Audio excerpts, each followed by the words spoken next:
నమస్తే, welcome to AP news. Chittoor జిల్లా ప్రాధికార సంస్థ అభివృద్ధికి తన వంతు సాయ సహకారాలు అందజేస్తానని చిత్తూరు ఎంపీ దగ్గుమల్ల ప్రసాదరావు తెలిపారు.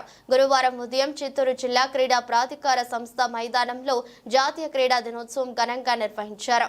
ముఖ్య అతిథిగా పాల్గొన్న ఆయన మాట్లాడుతూ హాకీ ప్లేయర్ ధ్యాన్ చంద్ పుట్టినరోజును జాతీయ క్రీడా దినోత్సవంగా జరుపుకుంటున్నామన్నారు. చదువుతో పాటు ప్రతి ఒక్కరూ క్రీడల్లో కూడా ఆసక్తి కనబరచాలన్నారు. నేటి యువ క్రీడాకారులే రేపటి మరో ధ్యాన్ చంద్ కాగలరని తెలిపారు. క్రీడా ప్రాధికార సంస్థలో కోచ్ల ఏర్పాటుకు మరిన్ని అభివృద్ధికి ఎంపీ నిధుల నుండి సహాయ సహకారాలు అందజేస్తామన్నారు. అనంతరం పలు క్రీడా పోటీల్లో గెలుపొందిన విజేతలకు బహుమతులు ప్రదానం చేశారు. ఈ కార్యక్రమంలో డివైఈఓ చంద్రశేఖర్, క్రీడా సంఘ నాయకులు జయప్రకాష్, చంద్రశేఖర్, డిఎస్డిఓ బాలాజీ, వ్యాయామ ఉపాధ్యాయులు, విద్యార్థులు పాల్గొన్నారు.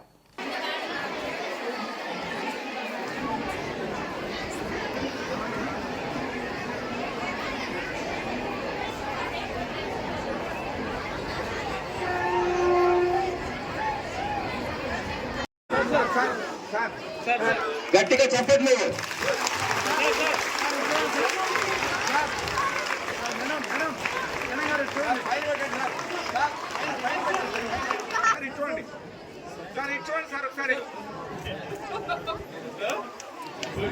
షార్టేజ్ కనపడితే కోచెస్ లేదు, ఇన్ఫ్రాస్ట్రక్చర్ కూడా తక్కువగా ఉంది. దాన్ని టేకప్ చేసి నెక్స్ట్ ఇయర్ స్పోర్ట్స్ వెళ్ళా ఇన్ఫ్రాస్ట్రక్చర్ కానీ తర్వాత కోచెస్ని అపాయింట్ చేయడం జరుగుతుంది. వీళ్ళందరికీ ఉత్సాహంగా కానీ స్పోర్ట్స్గా చేస్తే డిస్టిక్లో మంచి విద్యార్థులు స్పోర్ట్స్ కప్స్ పైకి వస్తారు. అట్లాగే స్టేట్లో రిప్రజెంట్ చేయడానికి కూడా గర్ల్స్ అండ్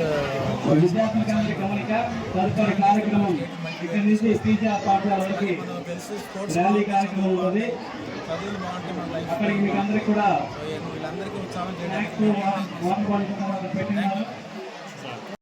చేశారు. మేమైతే రెగ్యులర్గా స్పోర్ట్స్లో ఉంటా ఉన్నాం కాబట్టి దీన్ని కోచెస్ అడిగాము, మన డెవలప్మెంట్ స్టేడియంని అడిగాము. అన్నిటికీ ఆయన సానుకూలంగా స్పందిస్తూ డెఫినెట్గా మన చిత్తూరుని ఒక మంచి మోడర్న్ స్పోర్ట్స్ హబ్గా చేద్దామని ఎంపీ గారు హామీ ఇచ్చారు. చాలా సంతోషం. ఇక్కడ నుండి మళ్ళీ ఈ వివిధ కార్యక్రమాలు ఇంకా స్పోర్ట్స్లోకి పోవడం ఎంపీ గారికి ఇష్టంగా ఉంది. ఇక్కడ పక్కనే గురుకులం పాఠశాలలో ఒక మంచి బాస్కెట్బాల్ కోర్టు నియర్లీ 50 లక్షల ఖర్చుతో ఒక గురుకులం స్కూల్లో ఒక బాస్కెట్బాల్ కోర్టు ఏర్పాటు చేయడం జరిగింది. దాన్ని చూస్తాను. సంతోషంగా మేమంతా ఇవి ఈవెంట్లో పాల్గొనడం అందరూ సంతోషంగా